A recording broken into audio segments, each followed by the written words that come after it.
Welcome to another episode of Search News You Can Use with me, Dr. Marie Haynes. This is episode number 136 of our newsletter. I'm recording this on Wednesday, June 10th of 2020. I didn't do a proper newsletter podcast last week because we had such an incredible time interviewing John Mueller. Funny story. I was so worried about the tech for this because although I record podcast myself every week, I don't think I've never had a guest. And so Dylan and I, my colleague Dylan, who works with me, went through all of the possible things that could go wrong. We got a new mic. We did all sorts of things. And then the moment that I saw John on my Zoom, my Zoom app, there was no sound.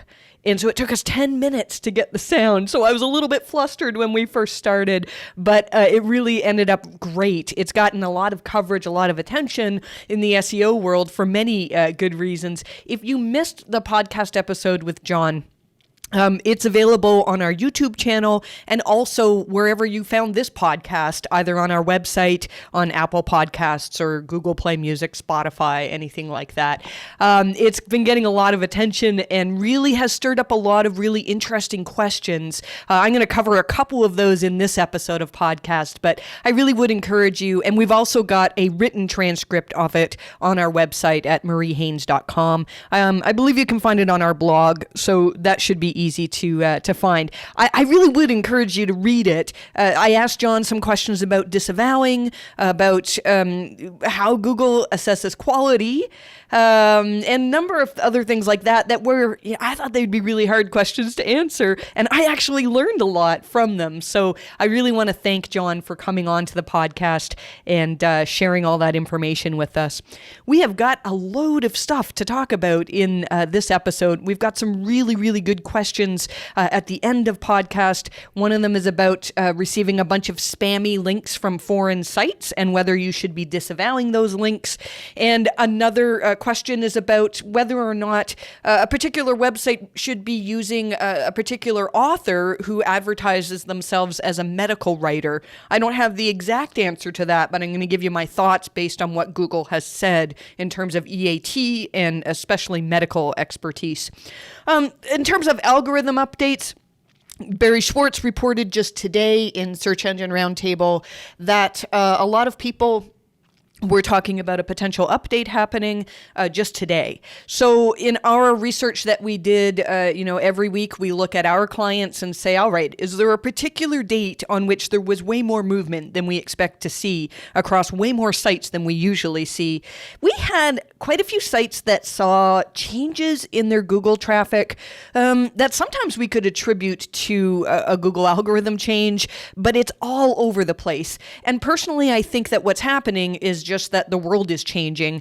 I don't know about your part of the world, but where we are, we're starting in Ontario, we're starting with what they're calling phase 2 of reopening, where people can get haircuts again. And, the world can do things that we couldn't do just a few weeks ago or even months ago. So there definitely are a lot of changes happening in the world. We're going to analyze whether something has happened just today, whether Google made significant changes. I did take a quick look at a number of our clients' analytics just before recording podcast. I can't say there's anything really crazy happening right now, but we'll have more possibly to report on that next week. Let's see, what else can we start off with here? Oh, Google announced a new head of search. Now, I don't think this really changes anything for SEO. The new head of search is Prabhacker Raghavan. Ben Gomes used to be the head of search, and we have several quotes from Ben Gomes. My favorite that I use all the time is one from CNBC, where he mentions how the quality raters guidelines are used as a goal for where Google wants to go with their algorithms. I never met Ben Gomes, but I've heard he was incredible at the job, but times change. And so this new head of search, Prabhacker Raghavan, my apologies if I'm saying your name incorrectly, has a very strong history in search. I just did a little bit of reading about what he's done, and he's done a lot of research on link analysis and has very strong interests in understanding user behavior. So it'll be interesting to see if that impacts where Google search goes from this point on. I know some SEOs had pointed out that right now he is, or prior to this transition, he was heavily involved in paid search at Google, apparently. And so some of the concern was, Google doesn't care about organic now and everything is just on paid. And really, though, it seems like he has quite a background in organic search, again, in understanding links, in understanding site quality. And so it'll be interesting to see if things have changed, over the next few months. And so, but I honestly think that there won't be any change that we can directly tie back to this new change in Google personnel, essentially. Google put out this week a report on Webspam. They do this every single year, and we learned a few things from it, but there's nothing earth-shattering in this report. I do think it's important, though, that Google has consistently over the last few months said a lot of things about how they are working on reducing the amount of low-quality pages in the index. And when you think about it, I don't know what the number is for how many new pages get published every single day across the world. I'm sure it's a massive number, and there's only a limited amount of space for Google to be storing pages. And I don't know exactly how this works, but I would imagine that a lot of resources go into making it so that we can find any of billions or trillions of pages on the web. I've been seeing a number of people still complaining. I have people tweeting at me saying, look, there's definitely a problem in Google being able to index content because my content that used to be indexed, I can't find it in the index anymore. And in every single case, when I've looked at this content, it's content that's like not overtly spammy, but it's not really something that, Google would say, oh, yeah, we need to show this to everybody who searches for that term. I'm going to say this, and it's not to put down any particular website, but I think it'll help people. Somebody who tweeted at me gave me an example of an article that they could not get indexed. Now, it's a bit tricky because I actually found it in the index, but apparently it pops in and out of the index. And then it's an article on an essay that this person wrote about their birthday party. It's not horribly written. It's not terribly helpful. And what I asked the person was, what search terms do you hope are going to bring people to, this particular page? And I believe the term was essay on my birthday party. Now, maybe that's something that a lot of people are searching for, but I don't think that it is. There's ways we can test that. We could use all sorts of keyword research tools and things like that. The point that I'm trying to make, though, is that if you have content that is not sticking in Google's index, it might be that the content just isn't something that anybody would ever want to find. And that's tricky. It's hard to assess your own content in that way. I've seen other sites that have said, well, like the stuff that is ranking is no better than my stuff that's not ranking. But somehow Google has to draw a line somewhere. So anyways, back to this article that Google released on how they have fought spam over the last year. I thought this was interesting. This is a quote from the article. The telltale signs of spam are in the behavioral tactics used and how they try to manipulate our ranking systems against our Webmaster guidelines. So in other words, if you're ranking well because you found tricks or loopholes to convince Google that your site's more valuable than it actually is, then Google considers this to be spam. And I think it's important that, they talk about links being a component of spam. And so many of us will look at links. If I showed you, a bunch of bizarre links that came from some adult website and were pointing to my website with adult terms, you could look at that and say, oh yeah, that's ultra spammy. But what if I started writing articles and I got them published on websites that are very happy to publish any content that they can, and that produces links back to my website? Many people would look at that and go, you know what, that article is actually a pretty decent article. That's not a spammy link. I mean, the person who published it has an editorial decision. They made that decision to say, yeah, we'll publish this content. So that's not a spammy link. But in Google's eyes, it is. And I'm going to cover that a little bit more later on. I'm going to talk about the situation with SEMRush that happened, where they got called out for selling links. And so this is important. And the reason why I bring it up is that I think a lot of the SEO community is talking about how they build white hat links. And that can be done.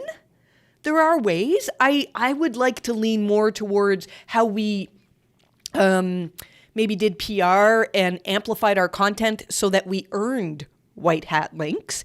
But a lot of the people who are, if you use the term building white hat links, you're building links that Google probably is not considering natural links. And in Google's eyes, those are spam. Google says that most of the 25 billion spammy pages that they detected last year, they were able to detect automatically that they were spammy and not include them in the index. And that probably can explain why so many people are complaining now that they can't get their pages indexed by Google. So if you are really struggling, now there are other reasons to not have your pages indexed. And so definitely first look at technical reasons. I would run the page through Google Search Console through the inspect URL tool. And often you can find something there. I mean, we've done that for some clients that said, I can't get this page indexed. And we run it through the tool and it's like, oh, Google can't access this because it's blocked in robots, or maybe it has a no index tag. Those things do happen. And there can be other reasons, like maybe the page has been detected as being keyword stuffed. Google has a keyword stuffing algorithm that runs regularly that determines that type of thing. Maybe there are other possible reasons for it not to rank well. But if you're finding that you have a lot of content that's not ranking well, it might be a good idea to get somebody outside of your business to look at these pages and truly say, like, do they deserve to rank? Is anybody ever going to do a Google search and say, oh yeah, this is the page that I wanted to find?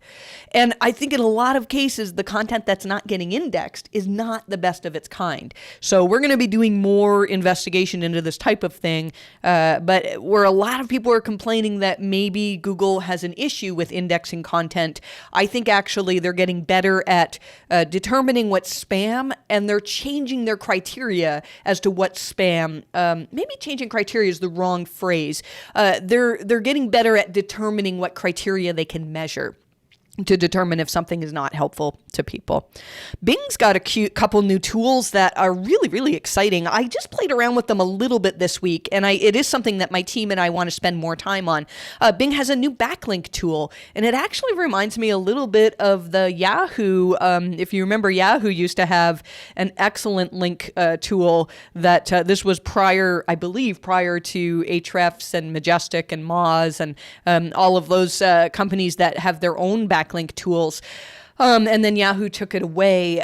So Bing, now this new tool, what it'll do is you can actually put in a comparative site. So if you have your website in Bing Webmaster Tools, you can tell Bing who you think your competitor is, and Bing will show you the links to that site as well, along with their anchor text, commonly used for links, and a number of other things as well. It seems very similar to some of the paid tools.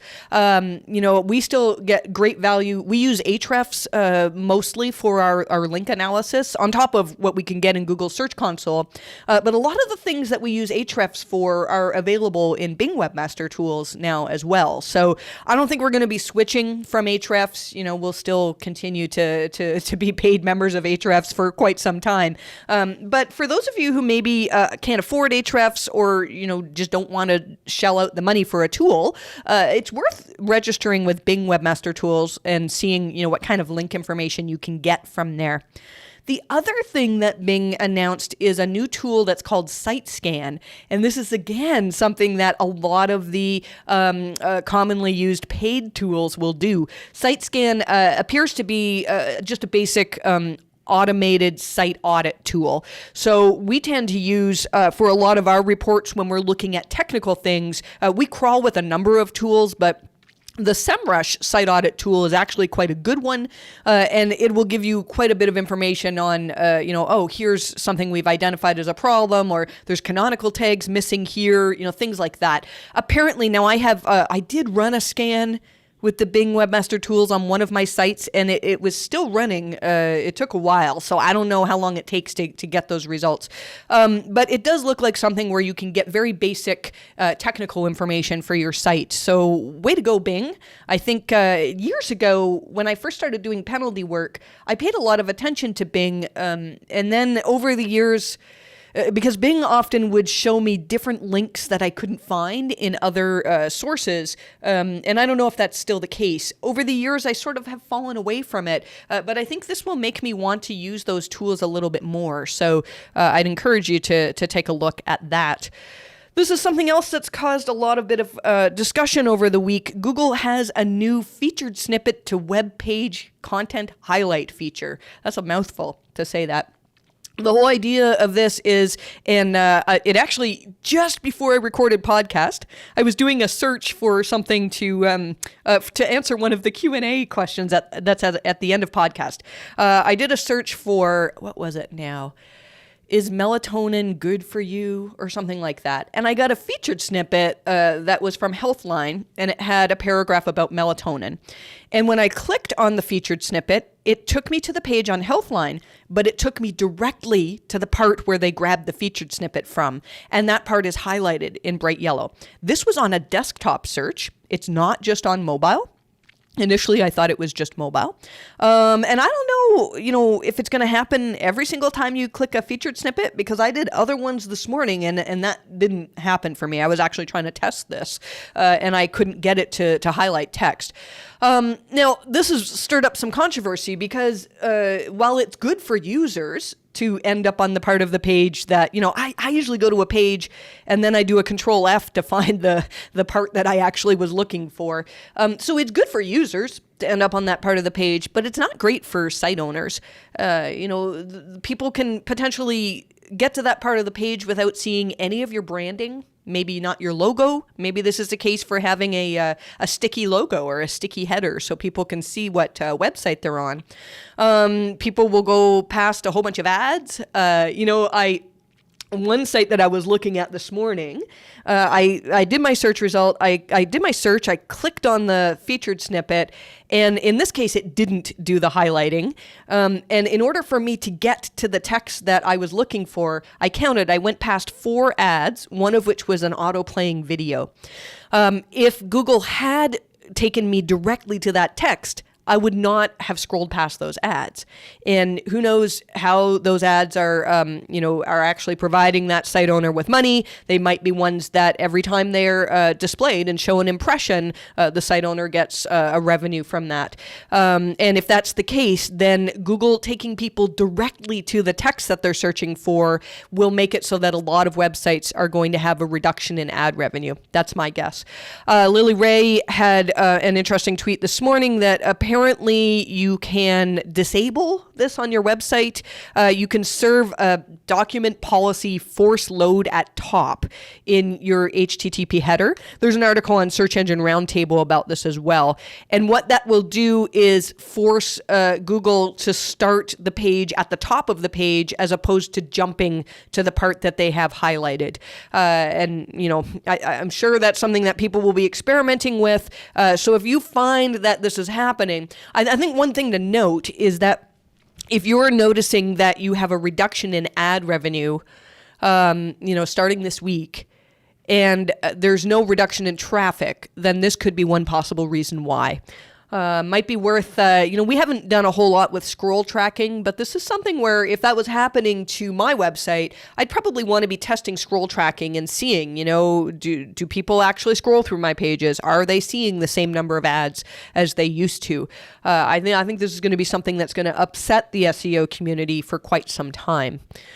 Speaking of unusual things, there was some talk this week that rich results were now showing for homepages. Homepages historically have not been eligible to show things like review stars and other rich results in the search results. And so this was brought up on Twitter, and initially Gary Ish said, I asked some people, and for what it's worth, things do change, so this might be why.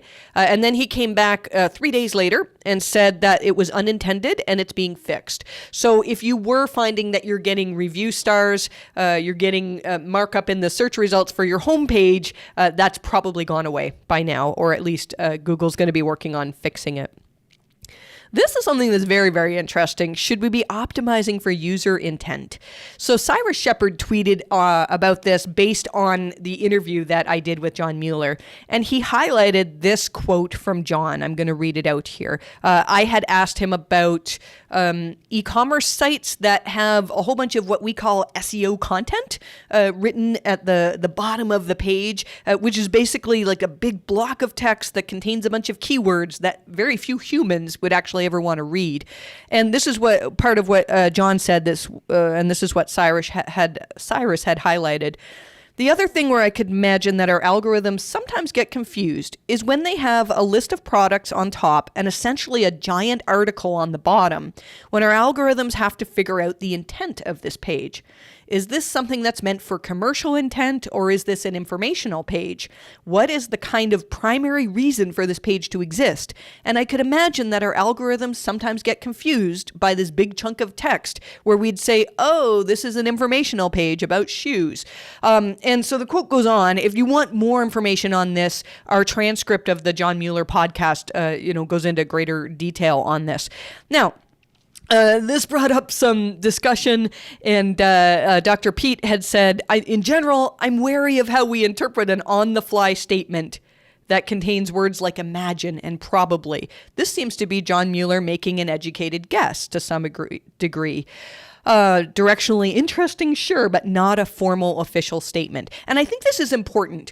I'm going to be talking at end of podcast on something funny that Lily Ray posted about how Twitter sort of attacks SEOs that write on topics. And I don't take this as an attack by anybody, but I think Dr. Pete has a good point that sometimes, John will say something based on a question. Now, I did give John these questions beforehand, but it's certainly possible that he'd say something that's not quite an official statement from Google. In response to Dr. Pete, though, John actually said, well, that's true, but also none of this should be surprising, and he linked to a page on Wikipedia about optimizing for user intent. This is something that I would encourage everybody to read more on. If you're a premium member of our newsletter, this is something that's in the paid section that I've sort of elaborated more on why this is important and how Google will potentially differentiate whether your search was meant to find information or whether you were actually wanting to buy something. And if you're having trouble ranking product pages, it may be that Google is struggling to determine, is this actually a page where people buy stuff, or is this a page where people go for information? And there's a real fine balance, because you can't just have products with no words. But you also don't want to have a 5,000-word article on your product pages because it'll be tricky for Google to understand where to rank that. So again, we've got more in newsletter on that. I'd like to expand on it more, but we've just got so much to talk about. So I'm going to leave you to read that in newsletter this week. This was a good question. I think most of you know the answer to this, but somebody was asking on Twitter whether if you got a good link that points to a 404 page on your site. So basically, let's say somebody mistyped the URL, and when users click on that link, they're going to get a 404 page on your site. John Mueller confirmed that he said if there's no indexed page or canonical URL for a link destination, then we drop the link. And so we have known that. I mean, that's something that we sometimes use as a strategy when we're removing manual actions. I'm thinking of one particular case where the site that got the manual action had built unnatural links to just 4 pages on their website. And so what we did is instead of spending weeks and weeks trying to get links removed, we just 404'd those pages. And that did the trick. It essentially removed all of those links, and Google doesn't count the signals that go from those links to that site. I've mentioned this in the past, but funny story, maybe not so funny. that site that I worked with, months after they got their manual action removed, actually went and removed those 404s. And so they reinstated all of the links that Google had pointed out as unnatural. And I can't remember how long it took. I believe it was like within a week, but I could be wrong. They had the manual action back again. And this time it took me probably 3 times as long to get it removed. When Google sees that you're playing around with them and you're trying to get away with building links in unnatural ways, they are not very forgiving. So keep that in mind. But anyhow, if you have links that point to 404 pages, what can you do? Ideally, you should reach out to the site owner and say, like, hey, this points to a page that no longer exists. Any chance you could change it? But I understand that that's not always possible. So another option would be to actually institute a redirect on your own website so that it redirects to the appropriate page. You don't want to be redirecting all of these broken links to your homepage. Google's pretty good at figuring out that those aren't actually votes for your homepage. And so sometimes you can see benefits from redirecting important links to the appropriate page. I say sometimes because we had a very interesting case a couple of years ago. We had a fairly large brand come to us and we did some optimization work for them. And one of the things we noticed is that they had hundreds and hundreds of links from authoritative websites. One was from the New York Times, the BBC. They had all sorts of excellent links that pointed to 404 pages. And so we were so excited. We took every single one of those links and we redirected them to a page that was similar, that still existed on the website. And we were, getting ready to write case studies on this because it was going to be such a massive jump in rankings and traffic, and absolutely nothing happened. Now, I probably should have written that up as a case study. We never really did get down to the bottom of it. The redirects were in place properly, and I know it's hard for you to know without seeing the actual links, but it was a weird situation. So sometimes you can see benefits from correcting broken links, but not always. There was also discussion this week on whether or not Google crawls RSS feeds. I don't think I'm going to go into great detail on this. Garrett Eash was asking about it on Twitter, and I think that the concern here is, again, with Google trying to decide, is it necessary for us to be crawling all this content? Your RSS feed on your site, if you're relying on that for Google to discover content on your site, then maybe something's not right. But it wouldn't surprise me if Google makes some changes in how much they crawl that type of RSS feed. Let's see what else here. Oh, yeah. This was interesting, too. It was a tweet from Glenn Gabe. He was talking about, and I think this might be from a Help Hangout, but I'm not sure, that John Mueller was saying for news sites, if there's many articles that are high quality, but like maybe they don't become popular, should you no-index them? And John said, well, no. But he sort of suggested that you could create like a quality filter for your own site. Now, this reminded me of a few years ago in the Google Help forums. Actually, it might have been in a Google Help Hangout. John Mueller was actually talking about how Google themselves did this with their help forums.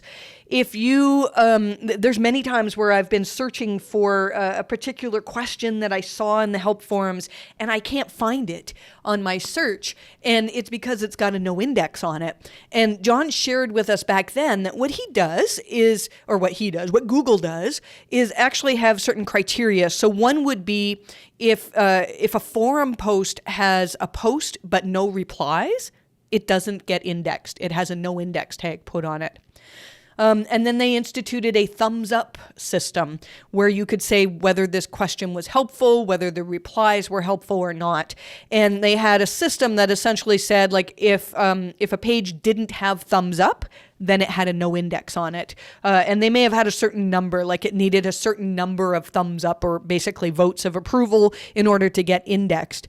Now, you can do this for your website as well, but the criteria is going to look quite different. So in Google's case, this was about a forum. And what Glenn was talking about here is a news site. So picture a news site that writes, maybe 50 different stories a day. Just because, somebody doesn't get a lot of attention, it doesn't necessarily mean that that's a low quality website or a low quality page. But you need to find some way to establish some criteria to say, what is it that we're going to include in the index? Now, if you're doing fine and you've always been ranking fine and you do well with Google updates, then maybe you don't need to be trimming out any of your content over the years. John said in the past that just because something was, if something was valuable years ago, but nobody clicks on it today, that's not hurting your site's quality or Google's assumption of what your site is in terms of quality. But if that page back years ago was low quality, then yes, if you have enough of those low quality pages, that can impact Google's assessment for your entire site. So what can those criteria be? It's really going to depend on the site. You might look at things like, maybe we only want to keep indexed articles. Maybe we index everything. And then after a week, if certain measures of quality, like, if it's not viewed by enough people or there's no engagement in the comments or whatever you've decided, then a no index tag gets put on it. I think that's something that if I had a big site that published tons of information every day, that's something I'd want to implement for sure. Let's talk about the SEMRush situation. This is a really delicate situation because we really like SEMRush. And I would say we have relationship with them in the sense that, we don't have a paid relationship, although I do believe we belong to their affiliate program, but we have an emotional connection with them. And I've been to SEMRush events and, SEMRush says nice things about us as well. But this situation was a tricky one. And I'll tell you what I think happened. So in case you hadn't heard the news, what happened was somebody noticed that SEMRush had a page that was essentially selling guest posts. The page said, in just a few clicks, you can now order guest blog posts based on keywords you're interested in, which are then placed on authoritative blogs in your niche. And, somebody pointed that out on Twitter, and then somebody from SEMRush replied with this. Now, this reply was removed. So the fact that it was removed, I think, means that it came from, I want to say, like a junior level employee who probably just didn't understand that this was breaking Google's guidelines. So the tweet said, then we create this unique article and we place a backlink to your URL, as well as to other content like research type and so on, to be as natural as possible. It's almost laughable when I think about it. So what we offer is absolutely legal white hat link building tactic. Here's how it works. And then it was a link to the page that now has been replaced with coming soon or something like that. So here's the thing. Is it, and I'm going to sound like a broken record because I've talked about this many, many times over the years. Is it unnatural in Google's eyes to guest blog? I have two articles. If you search for Marie Haynes guest posting, you'll see two articles. One is everything Google had said, and I think this was up till 2014. I need to update the post on guest posting. And another article is about a case study that I had where I removed a manual action from a site that had been heavily involved in guest posting. And it was interesting because removing hundreds and hundreds of guest post links had absolutely no negative effect on this site's traffic, which led me to believe that Google was already, not counting those links. So when you guest blog, there's different reasons for doing that. And I've said this before, but if I wrote a guest post and I got it published on a site like Moz or SEMRush or, sites that are known as authorities in the SEO world, that can do wonders for my branding. Anytime, it's been a long time since I've actually published an article on somebody else's site. The pressures of building our own business have sort of taken me away from doing that. But let's say I did publish an article and it got published on SEMRush and maybe it had a link back to my website. Whenever that happens, people click on that link and some of them become customers for us. And so there are reasons to guest post beyond like, oh, I got a link. The other thing is the scale. over the years, I've probably written, I don't know, maybe 20 guest posts, which is not a huge scale over many, many years. What SEMRush was offering here was 100% against Google's guidelines. And it reminds me of the situation several years ago with My Blog Guest. My Blog Guest was a guest posting platform run by Ann Smarty. Ann is amazing. I love you, Ann, if you're listening. And this is not to say anything negative about Ann at all, because years ago, Ann had the same idea. Like, there's nothing wrong with connecting people to other people who need that type of content. Initially, it's the intent that's wrong. So I don't think very many people were using Ann's platform and potentially SEMRush's platform for trying to get the types of guest posts that would drive visitors and customers, maybe visitors, but customers to your website. They are almost definitely there to get links. And that's against Google's guidelines. Google's guidelines on link schemes. This is something I talked about in the interview with John, was how I wish Google could change the link schemes portion of the guidelines, because it sort of implies that as long as, if you're making your own articles, as long as you're not linking back with keyword anchors, you're good. And that's not the case. I asked John about that in the interview. I said, what if I wrote an article and got it published on somebody else's site and said, hey, could you include a link to my site? And even if it wasn't keyword anchored, would Google consider that unnatural? And John said yes. And I know that's stirring up a lot of anger in people because, there are edge cases that doesn't apply to. But I think that probably 99.9% of people who use this service from SEMRush are doing it for link building. And if you think, why does Google count links? They count links because if I, in newsletter, when I link out to, in our recommended reading, to somebody who's written this incredible article, it's because I'm recommending that article. It's my recommendation. And if you are just finding ways that you can get links because somebody else was willing to publish your content, these really shouldn't count towards you ranking better. It's not like, somebody is saying, oh, yeah, this content's so good, everybody should read it. Instead, it was just a trade of links for content. So I think most of you know that, but I feel like there's going to be another surge of, and maybe it's already happened, of Google, getting better at figuring out which links are truly good links. I do think this is potentially a component of the May core update because we saw a number of sites similar to the November 8th update last year. We saw a number of sites that had done some sort of like what people would call white hat link building, but really it's this type of like, here's some content, can I have a link in return?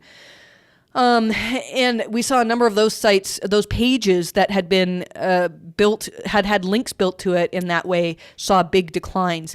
Now, at this point, I don't think that Google actually demoted those pages for having unnatural links, but rather they just got better at figuring out, oh, that's not actually a vote for content. Why should that prop up the content?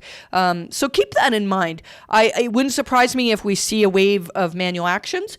If you have used a guest posting service like this, you may want to take a look at whether you need to disavow those links. That's it's a controversial area as well, but that's something that is, Google's pointed it out. John linked to, when he replied to the SEMRush post, linked to an article Google put out a couple years ago called "A Reminder About Links in Large-Scale Article Campaigns." You need to find that and read it. It's on the Google Webmaster blog, and I think many of the people who are listening to this podcast are still building links in unnatural ways, and that is, it might hurt you, it might not, it might just be a colossal waste of time and money, and so I would much rather be putting that time and money into improving your content, into analyzing what's working, into fixing technical issues, as opposed to building links to try to trick Google into thinking that your content is more recommended than it actually is. So again, I think that this happened to SEMRush because of, and Bill Hartzer nailed it when he said, I don't have the quote right in front of me, but he said, this is why companies need advisory boards. because I don't think there is anybody, maybe there's nobody in the company that is an expert on link quality. I don't know. That's kind of scary if, they sell link tools. Don't quote me on any of this. It's not to speak down to SEMRush. I think this was a product that was developed and didn't get thought through properly. In terms of local SEO this week, we actually don't have a whole lot to add. There's no obvious algorithm updates. Apparently, Google's looking closer at garage door spam. I guess this is an area of Google My Business where there's a lot of spam. So if you're in that vertical, then you may find, provided you're one of the good sites in that vertical that aren't spamming people, that things are better for you in the future. This was interesting. Sterling Sky, that's Joy Hawkins' company, did an experiment where they looked at keywords in your Google My Business Q&A. So people can ask you in Google My Business a question, and then as a business owner, you can respond to that question. And there's been a theory that's been circulating for many years that if you have keywords in your Q&A, so like let's say somebody went to our Google My Business profile and said, do you do SEO site audits? That might make us rank for SEO site audits. And I think it's a reasonable explanation. And I think a little while back, John Mueller had pointed out that, somebody was asking about a particular business that was ranking for a keyword when that keyword wasn't even on their homepage anywhere. And John had hinted that maybe people had written things in reviews to say that included that keyword. The study that Sterling Sky did, I'm not sure how many websites they tested, but it was more than a few. And so what they found, it's hard to go through the whole study, but I did feel like it was done well.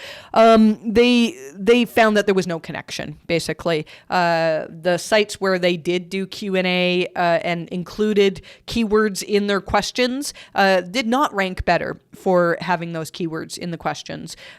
So I can't say that 100%, but it kind of makes sense to me. Anything that we can sort of manipulate or spam, I think Google's getting better at making it so that doesn't work as well as it used to. Going to move on to Q&A now. We've got some really, really good questions here.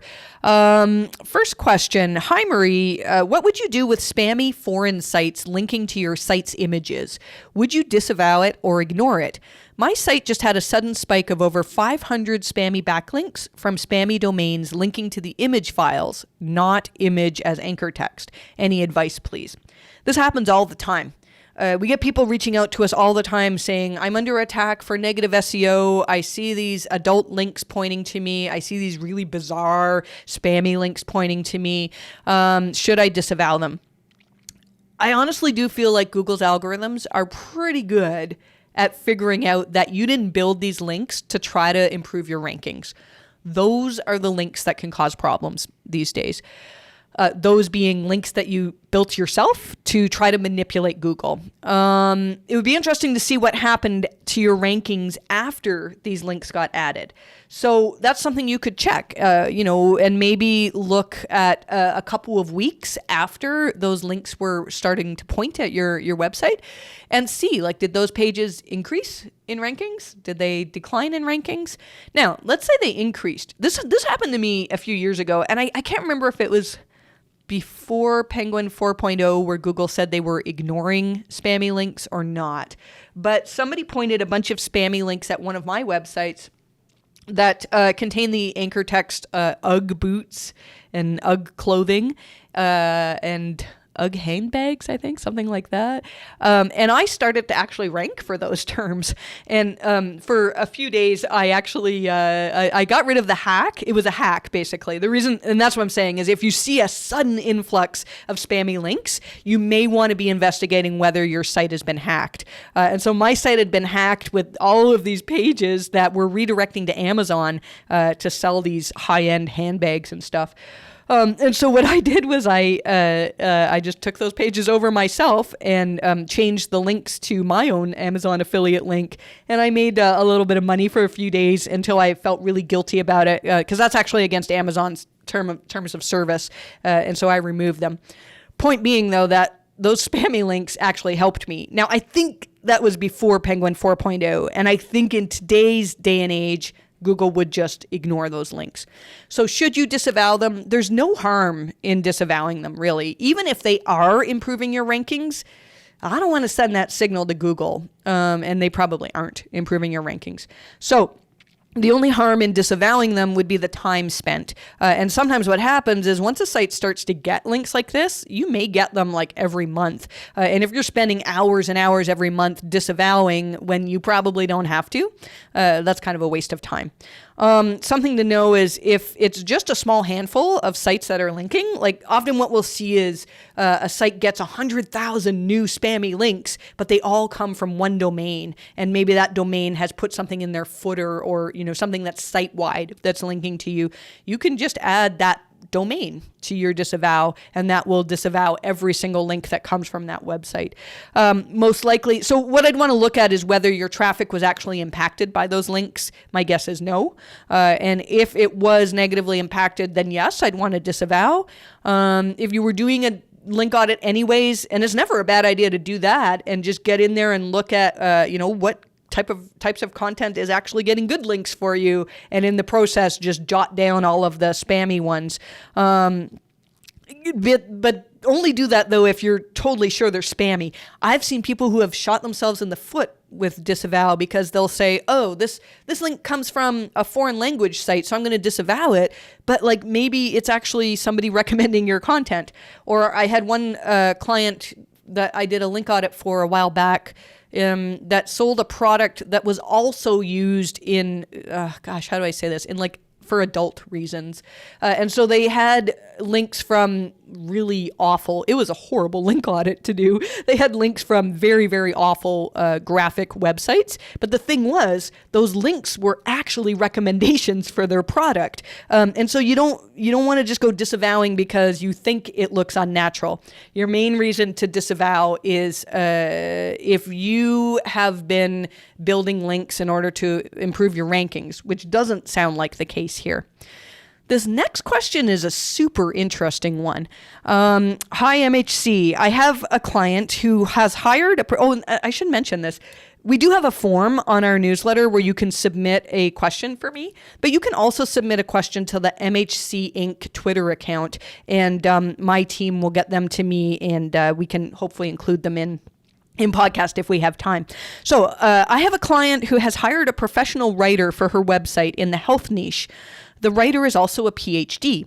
However, it looks like the writer is not a full-time medical writer based on her website, and they link to the website. I'm not actually going to mention who this person is because I don't want to speak against anyone. And I should tell you that I've only looked into this just briefly. So normally, if I was assessing this type of question for a client, or if my team was, this is something that would probably take us a few hours to thoroughly investigate.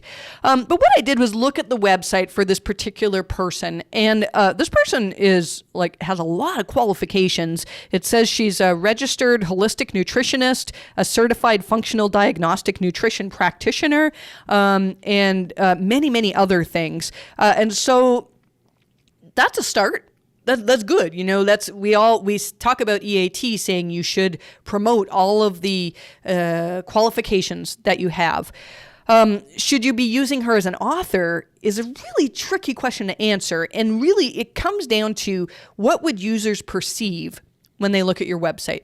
So I looked up this person's name, and what I wanted to see is she recognized by other experts as an expert in medical topics? There's a few ways you can do this. First thing I did was just Google her name. I put quotes around her name and Googled it. And she has a very a name that's not terribly common. And so first thing I saw was her LinkedIn profile.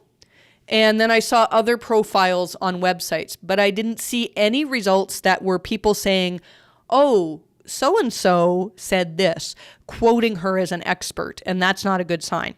So then what I did was I put her name in quotes into Google News. And there were no mentions of her in Google News. Now, you don't necessarily have to be in Google News to be considered an expert.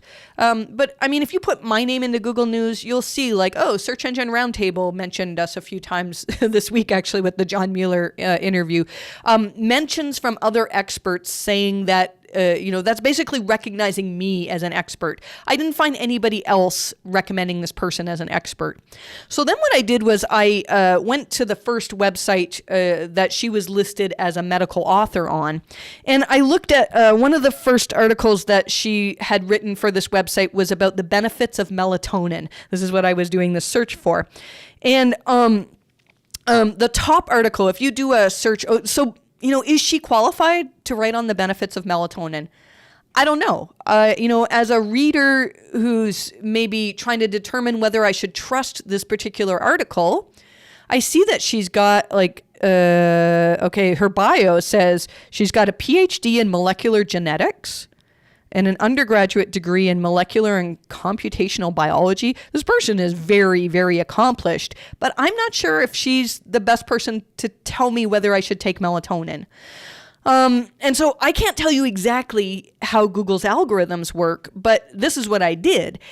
I did a search for the benefits of melatonin, and the first article comes from Healthline. Now, you can argue whether or not Healthline is truly medically accurate, but for whatever reason, Google really, really trusts Healthline.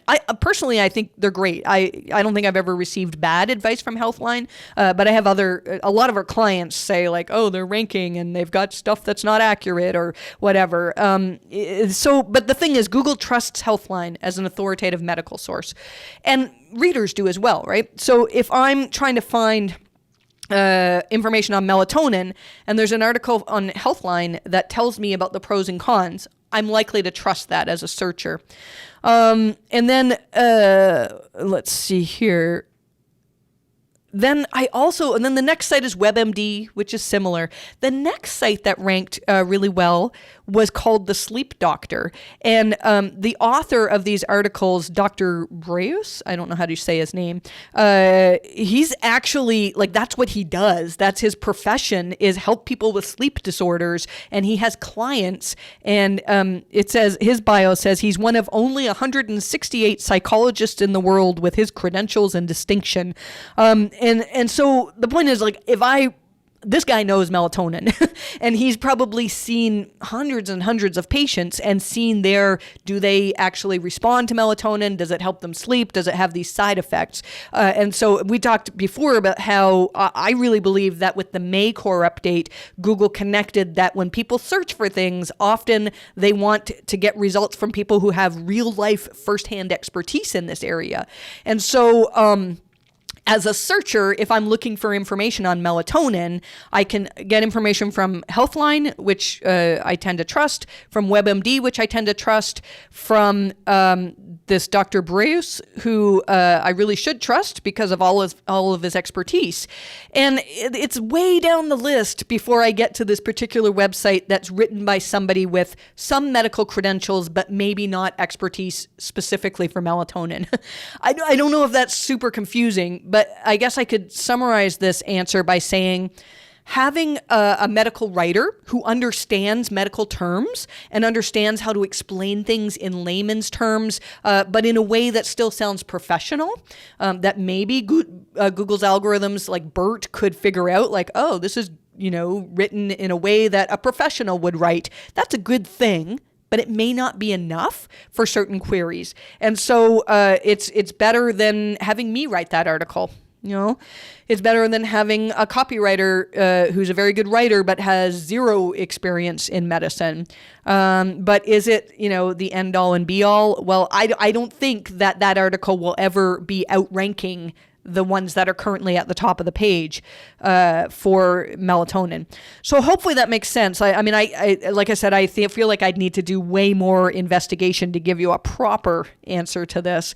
But it's not like Google has a black and white algorithm that says, this is a medical article with zero medical expertise. Well, maybe they do, that we don't want to rank it. And then there's the sliding scale of what expertise is okay. Really it comes down to, would users trust that they can get information from this particular author? I think I'll leave that there. I think I could go on quite a bit on that topic. I wanted to end by just commenting. I know I've mentioned Lily a few times in this episode, but Lily tweeted something that really spoke to me. And it was and she even said, this is a joke and constructive criticism is healthy and necessary. But it really resonated with me. She says, an SEO professional publishes an article based on an intentionally vague statement from Google. And what does SEO Twitter say? Your article's too vague. It takes things out of context. And then the professional publishes an article based on a large-scale correlation analysis. And what does Twitter say? Correlation's not causation, and you should feel bad. And it goes on, to explain like, publishes an article based on a Google patent. And then Twitter says, well, we don't know that Google's using the patent.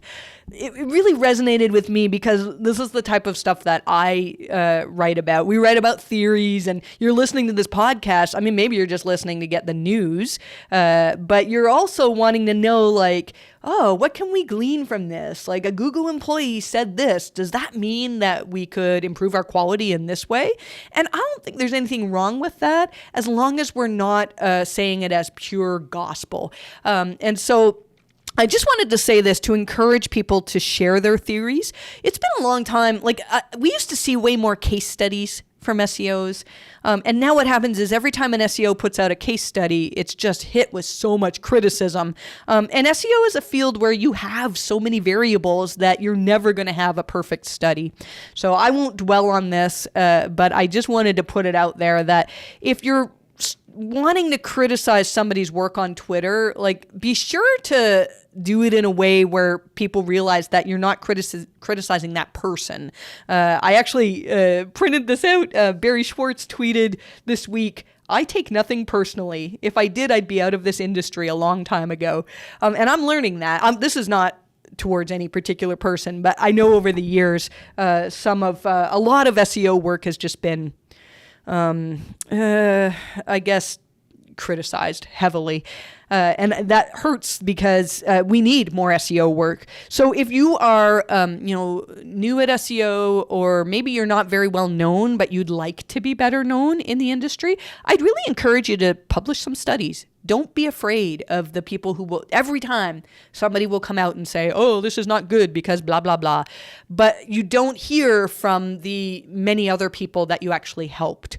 This week I had 3 people just out of the blue send me an email to say how much they appreciated the work that my team and I are doing. And that's awesome. I'd love to see way more of that than people just being, complaining on Twitter. Anyhow, that's my social criticism for the week. I hope you got some value out of this episode. Another really long one. I really would encourage you to read or watch or listen to John Mueller's interview that we did last week. And we'll keep an eye on whether Google has another algorithm update. I'm sure we'll have very interesting stuff to talk about soon. Thanks very much, and I wish you the best of luck with your rankings.